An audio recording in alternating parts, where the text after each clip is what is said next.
Alarm. Screams. Ivy's hand hovers over the emergency button, watching Pierce struggle for breath.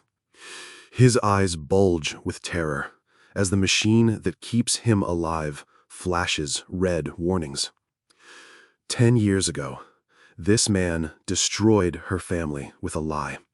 Now, he lies paralyzed in his own mansion, completely dependent on her mercy. The oxygen tube in his throat rattles with each desperate gasp. Ivy's finger trembles above the call button. She may never press. Before we begin, tell me, where are you listening from right now? And don't forget to subscribe so you never miss a story. "Can you hear me, Mr. Blackwood?" Ivy asks. Pierce's eyes dart toward her voice. He can't move his head, can't speak around the breathing tube, but his pale blue eyes burn with recognition. The same eyes that watched her pack her belongings 10 years ago. Blink once for yes, twice for no. One slow blink. The ventilator hisses and clicks, pushing air into his damaged lungs. Pierce Blackwood, once the most feared CEO in the city, now depends on machines to survive, and on Ivy to keep those machines running. Good. Your doctor says you understand everything perfectly. Pierce blinks once, his gaze never leaving her face. Ivy adjusts the pillow behind his head, her touch gentle but impersonal. The Egyptian cotton feels smooth under her calloused fingers. "I'm your new nurse. Live-in care, 24 hours. Pierce's eyes widen. He tries to make a sound around the breathing tube, but only produces a wet, gurgling noise. Panic flickers across his features. Don't try to talk. The tube makes it impossible. Ivy checks the monitors surrounding his hospital bed. Heart rate elevated, blood pressure climbing. All normal responses to shock and recognition. You remember me, Ivy says. It's not a question. Pierce blinks once, his eyes filled with something that might be fear or shame. Hard to tell the difference when someone can't speak. 10 years ago, Ivy had cleaned this same bedroom every Tuesday and Friday. She'd polished the mahogany furniture, changed the silk sheets, organized Pierce's expensive suits. A good job with decent pay, until the morning she found a diamond necklace hidden in her cleaning supplies. Pierce had called the police himself, standing in this very room while they handcuffed her. "I trusted you," he'd said, shaking his head sadly for the cameras. The scandal made the evening news. Ivy's family lost their small restaurant when customers stopped coming. Her daughter had to drop out of college. "The Rosewood Agency sent me," Ivy continues. "They said you specifically requested an experienced nurse." Pierce's breathing quickens, making the ventilator work harder. The machine adjusts automatically, increasing the oxygen flow. Modern technology, keeping a broken man alive. "They didn't mention my last name in your file, did they?" 2 rapid blinks. "No. I'm Ivy Collins now. I was Ivy Martinez when I worked here before." The recognition hits Pierce like electricity. His whole body tries to recoil, but the paralysis holds him prisoner. "Surprised?" Ivy asks, checking his IV drip. The clear fluid flows steadily into Pierce's arm, nutrition and medication keeping his organs functioning. Without this tube, he'd waste away in weeks. "You probably thought I disappeared after the trial." Pierce blinks rapidly, trying to communicate something urgent. Sweat beads on his forehead despite the room's cool temperature. "I did disappear, in a way. Changed my name, went back to school, became a nurse." Ivy pulls up a chair beside his bed. The leather creaks under her weight, a sound she remembered from cleaning this room. Pierce's eyes track her every movement. Funny how life works out. You destroy someone's world, and eventually, they end up controlling yours. The heart monitor beeps faster. Pierce's stress levels are climbing dangerously high. Ivy could give him something to calm down, but she doesn't reach for the medications yet. Don't worry. I took an oath. First, do no harm. Pierce's eyes search her face desperately, looking for mercy or malice. Finding neither, just professional calm. But that oath doesn't say anything about making you comfortable. Ivy stands and walks to the window, letting Pierce stew in his own fear. Your lawyer called yesterday, Ivy says without turning around. Pierce makes another gurgling sound, more urgent this time. The machines around his bed beep and hiss, a mechanical symphony of dependency. He wanted to discuss your will. Apparently, you've been making changes.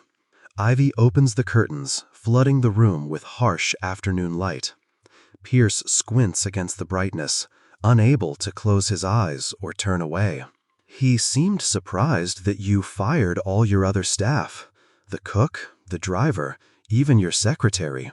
Pierce's breathing becomes labored, fighting against the ventilator's rhythm. Dangerous.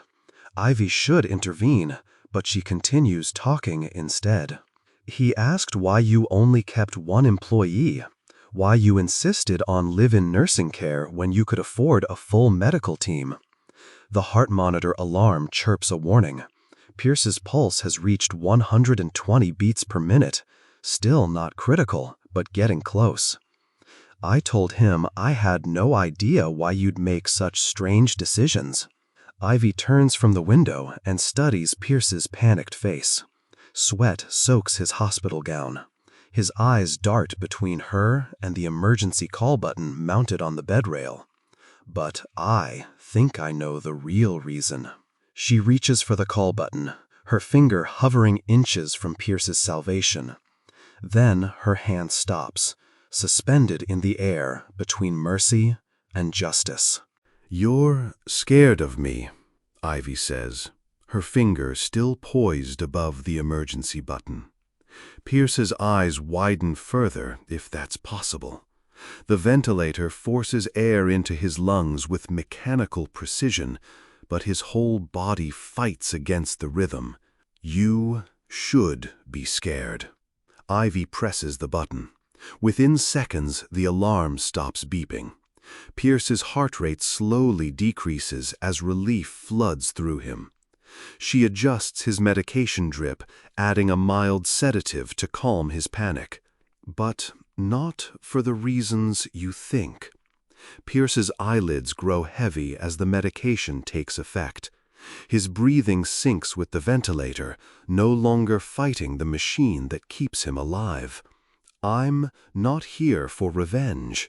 I'm here because you need me.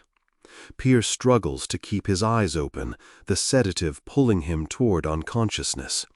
Ivy checks his vital signs, all returning to normal ranges. Your insurance company requires a nurse with my specific qualifications. Spinal injury specialist with ventilator training.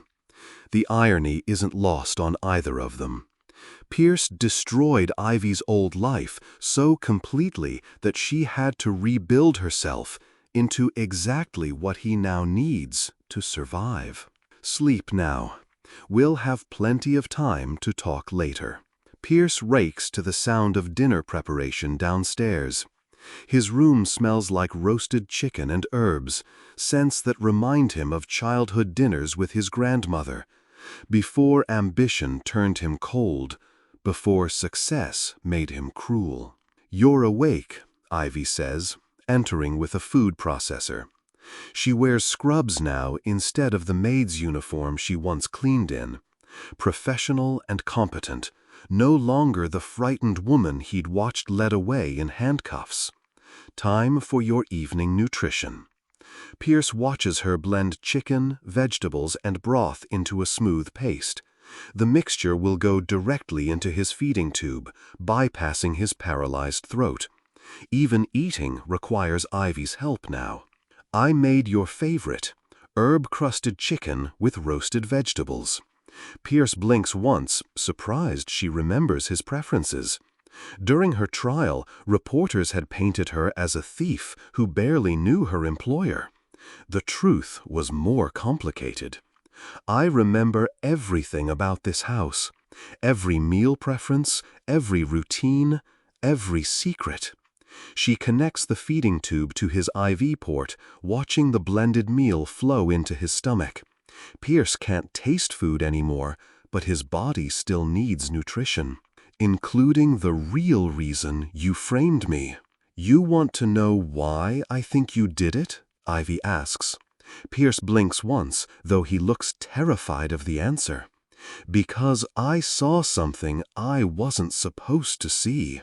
Ivy adjusts his pillows, her movements efficient and practiced. Pierce's head falls back against the soft cotton, unable to resist her positioning. The night before you planted that necklace, I was working late, cleaning your office. Pierce's eyes dart toward the door, as if he could escape this conversation through sheer will. But his body won't respond to mental commands anymore.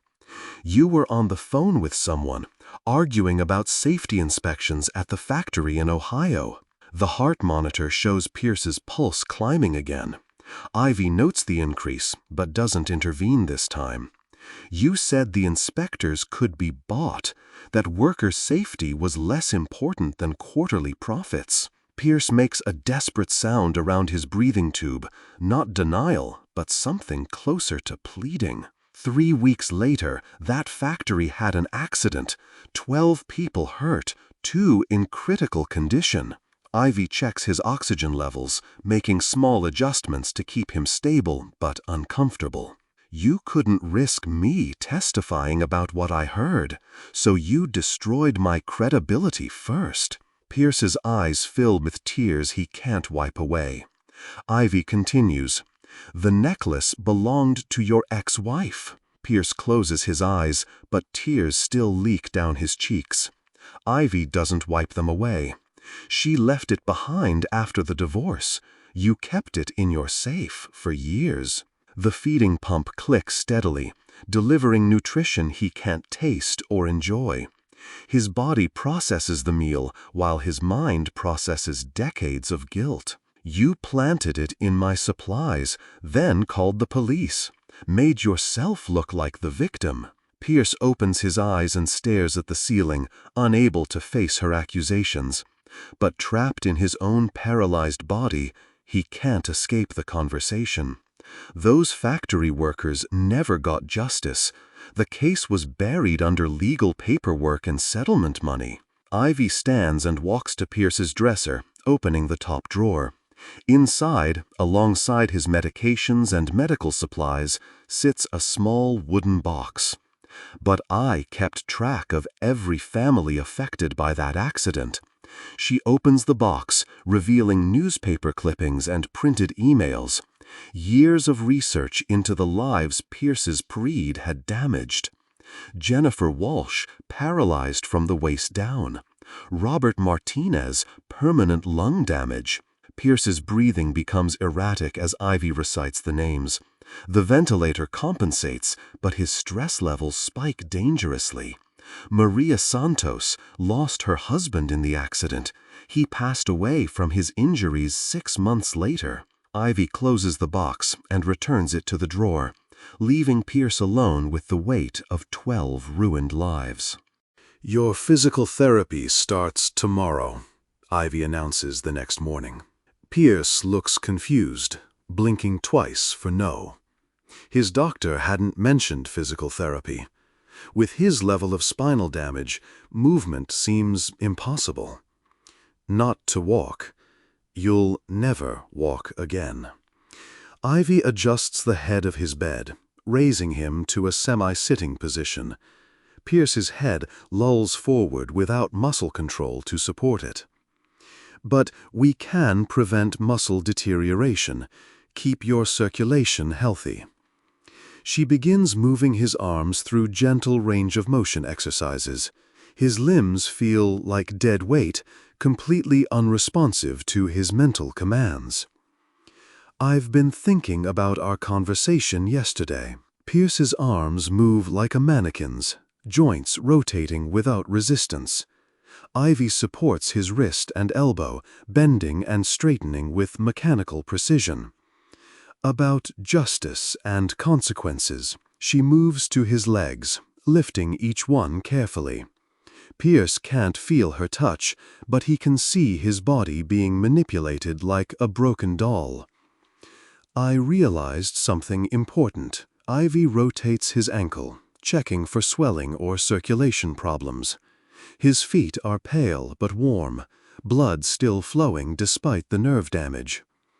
Revenge would be letting you waste away in some state facility. But that's not justice, Ivy continues, working his other leg. Pierce watches her face for signs of anger or hatred. Instead, she sees only professional concentration and something that might be pity. Justice is making sure you live long enough to understand what you did. She completes the exercises and lowers his bed back to a comfortable angle.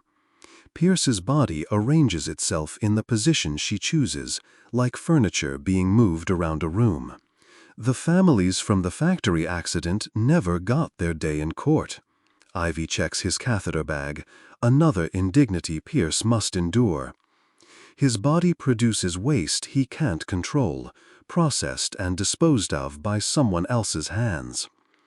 Pierce blinks rapidly, trying to communicate something urgent. His eyes dart towards a locked drawer in his nightstand. "What's in there?" Ivy asks, following his gaze. 2 desperate blinks. No. Important papers? Legal documents? 1 slow blink. Yes. Ivy tries the drawer handle, but it's locked tight. She looks at Pierce questioningly. "Where's the key?" Pierce's eyes move towards his dresser, then back to her face.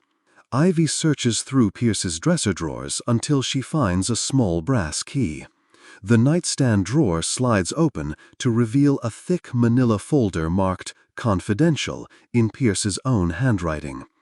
Inside, dozens of documents detail the factory accident cover-up. "Internal memos," Ivy reads aloud, "safety violation reports, bribery records."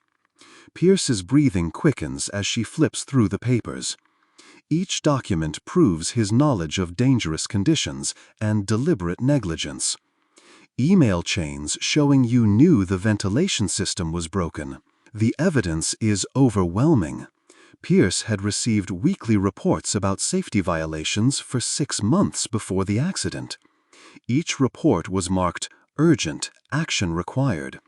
Each report was ignored. Purchase orders for equipment that was never installed. Ivy finds receipts for safety equipment that Pierce approved but never sent to the factory. The money went into his personal accounts instead. You literally profited from their suffering. Pierce closes his eyes, but Ivy continues reading the damning evidence aloud. Every page details another choice between human safety and corporate profit. This is enough evidence to reopen the investigation. Pierce's eyes snap open, wide with terror.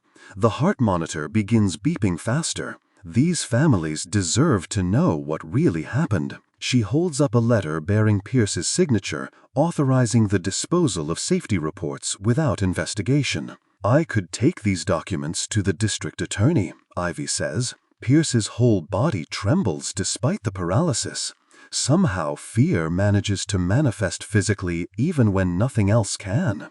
"Or I could keep them safe, right here." She closes the folder and returns it to the drawer, but leaves the key on his nightstand where Pierce can see it, but not reach it. The choice isn't mine to make. Pierce blinks frantically, trying to communicate. His eyes move between Ivy and the folder, then towards a pen and paper on his bedside table. "You want to write something?" 1 blink. "Yes." Ivy positions a pen between Pierce's fingers, but his hand can't grip it.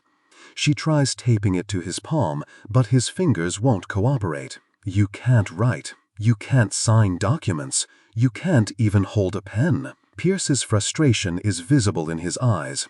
He has things to say, decisions to make, but his body won't obey his commands. If you want to communicate something important, you'll have to trust me to understand. Ivy pulls out her phone and opens a text message to an unknown contact. Pierce can see her thumb hovering over the send button, but can't read the message on the screen. I contacted Maria Santos yesterday. Pierce's face goes ashen. The heart monitor shows his pulse jumping to dangerous levels as panic floods his system. She's been waiting 12 years for answers about her husband's death. Ivy shows Pierce her phone screen, a text conversation with a woman named Maria discussing a meeting about new evidence in the factory case. She'll be here this afternoon. Pierce makes desperate sounds around his breathing tube, trying to communicate urgency or protest. The ventilator works harder to keep up with his agitated breathing. You seem upset. Should I cancel the meeting? 2 frantic blinks. Yes, cancel it. But she's already driven 3 hours to get here. It would be rude to turn her away now.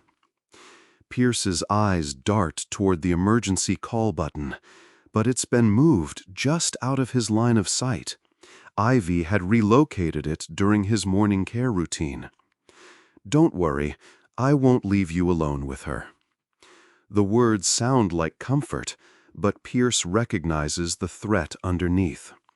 Ivy controls who enters this room, when they visit, and what information they receive. She just wants to ask you some questions about her husband's accident. Pierce's breathing becomes so erratic that the ventilator alarm sounds. Ivy quickly adjusts his oxygen flow and adds a mild sedative to his IV. Maria's here, Ivy announces, returning from answering the front door. Behind her walks a woman in her 60s, gray-haired and carrying a worn purse.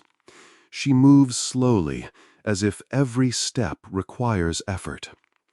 This is Pierce Blackwood, Ivy says, the man we discussed on the phone. Maria approaches the bed cautiously, studying Pierce's paralyzed form. Her eyes show no sympathy, only curiosity mixed with long-suppressed anger. You're smaller than I expected, Maria says. Pierce can only stare back, trapped in his own body, while his victim examines him like a museum exhibit. My husband talked about you sometimes, called you the Iceman. Maria pulls up a chair next to Pierce's bed, close enough that he can smell her perfume and hear her labored breathing. Said you never visited the factory, never cared about the workers. Pierce tries to blink responses, but Maria isn't asking questions. She's making statements that don't require answers. Roberto worked there for 15 years, never missed a day, never complained about the conditions. She opens her purse and pulls out a faded photograph. A man in work clothes, smiling beside a young woman and 2 small children. That's my family before the accident. Roberto died in the hospital 6 months later, Maria continues. She shows Pierce another photo. The same man, but now lying unconscious in a hospital bed, tubes and wires covering his body. Lung damage from chemical exposure. The doctors said it was like he'd been breathing poison for years. Pierce's eyes fill with tears, but he can't look away from the photographs. Maria holds each image directly in his line of sight. The company said it was an unavoidable accident. Acts of God, they called it. Maria's voice stays calm, but her hands shake with suppressed emotion. 20 years of grief and anger contained behind a polite exterior. But Ivy showed me some interesting documents this morning. She produces copies of Pierce's internal memos, the same papers Ivy had found in his nightstand drawer. These reports show you knew about the ventilation problems for months. Pierce tries to close his eyes, but Maria reaches over and gently lifts his eyelid. No, you're going to look at what you did. Maria holds up a memo dated 3 months before the accident. Pierce's signature approves budget cuts to safety equipment maintenance. My husband asked for better air filters. You denied the request to save money. The document shows Roberto Santos's name on a list of workers requesting safety improvements. Each request was marked "Denied, budget constraints." I want you to see their faces, Maria says, pulling out more photographs. She spreads pictures across Pierce's blanket. 12 men and women in work clothes, all smiling despite their dangerous jobs. Jennifer Walsh, paralyzed. Robert Martinez, permanent disability. Sarah Johnson, chemical burns on 60% of her body. Maria points to each face while reciting their injuries. Pierce can't turn away or close his eyes to block out their images. These people trusted your company to keep them safe. She leans closer to Pierce, her voice dropping to a whisper only he can hear. My grandchildren never met their grandfather because of your greed. Pierce makes a strangled sound around his breathing tube, not protest, but something that might be an attempt at apology. Can you say you're sorry? Pierce blinks once. Yes. Then prove it. Maria stands and walks to Ivy, who has been watching from the doorway. They whisper together for several minutes while Pierce lies helpless on his bed. Ivy tells me you have a choice to make, Maria says, returning to his bedside. She picks up the photographs and returns them to her purse, but leaves one image on Pierce's chest, Roberto Santos smiling with his family. You can help us get justice for these families, or you can spend the rest of your life knowing you chose silence. Maria walks toward the door, then pauses to look back at Pierce one final time. Her expression shows no forgiveness, but also no hatred, just the weight of consequences finally arriving after years of delay. She's gone, Ivy says, returning to Pierce's room. Pierce stares at the photograph still lying on his chest. Roberto Santos's face smiles up from the past, a ghost demanding justice. She left this for you. Ivy holds up a legal document. Wrongful deaths lawsuit against Blackwood Industries. She's been waiting 12 years to file it. Pierce blinks twice, shaking his head as much as the paralysis allows. She needs your cooperation to make it stick in court. Ivy sits in the chair Maria had occupied, the leather still warm from the grieving widow's presence. Without your testimony, it's just her word against corporate lawyers. Pierce's eyes dart toward the nightstand, where his confession documents wait. He blinks once, then twice, then once again, trying to communicate something complex. You want to help her. One slow blink.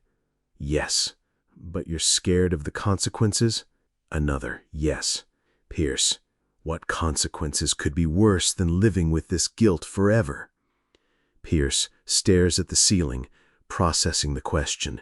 Prison would mean better medical care than he can afford now. Death would mean an end to the constant dependence and humiliation. I can help you communicate with the lawyers. There's a way to give testimony without leaving this bed, Ivy explains. She shows Pierce a tablet computer with video calling software already loaded. Depositions can be taken remotely for medical reasons. Pierce's breathing quickens this time, with anticipation rather than panic. the possibility of finally speaking truth after years of silence. I'll interpret your blinks for the court reporter. 1 blink yes, 2 blinks no. Pierce nods as much as his paralyzed neck allows. A tiny movement, but the first voluntary gesture he's made in months. The lawyers are waiting for your decision. Pierce looks at Roberto Santos' photograph one more time. Then he closes his eyes and takes the deepest breath the ventilator will allow. When he opens his eyes, something has changed in his expression. The fear is still there, but it's mixed with something that might be relief. 1 deliberate blink. Yes. You'll testify against your own company? 1 blink. Yes. Even knowing it might mean criminal charges? Pierce hesitates for only a moment before blinking once. Yes. Ivy picks up her phone and dials a number she's had memorized for hours. Hello, Moria. He's ready to talk. The video deposition takes 3 hours. Pierce answers hundreds of questions with carefully interpreted blinks. Yes, he knew about the safety violations. Yes, he authorized the budget cuts. Yes, he covered up the inspection reports. Did you deliberately endanger workers to increase profits? The prosecutor asks. Pierce stares directly into the camera and blinks once. The admission hangs in the digital air like a confession at church. Did you know these cost-cutting measures could result in injury or death? Another slow, deliberate blink.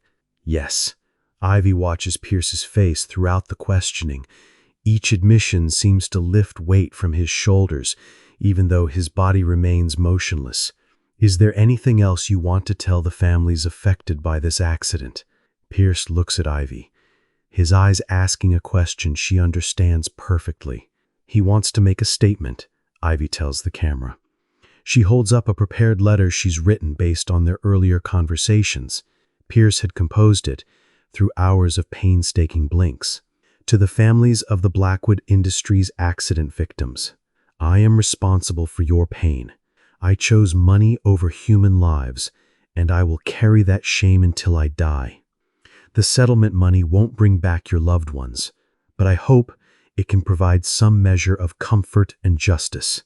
Pierce blinks once when she finishes, confirming these are his true feelings. The video deposition ends with his admission of complete responsibility. 2 weeks later, Ivy brings Pierce the newspaper headlines. Blackwood CEO confesses to safety cover-up. Families to receive million-dollar settlements. Corporate whistleblower speaks from sickbed. Pierce reads each article with something approaching peace in his eyes. The fear that had dominated his expression for weeks has been replaced by exhausted relief. Maria called this morning, Ivy says. Pierce looks at her expectantly. She wanted me to tell you something. Pierce blinks once, ready to hear whatever message Maria Santos had sent. She said Roberto would have forgiven you. He always believed people could change if they chose to. Tears flow down Pierce's cheeks, but for the first time since the accident, they seemed to bring comfort instead of shame. She also said, she's praying for your recovery. Pierce closes his eyes and rests against his pillows. The photograph of Roberto Santos still sits on his nightstand, but now it looks less like an accusation, more like a blessing. Ivy checks his vital signs one final time before leaving him to sleep. Heart rate normal, blood pressure stable, breathing synchronized with the ventilator that keeps him alive. For the first time in months, Pierce Blackwood sleeps without nightmares.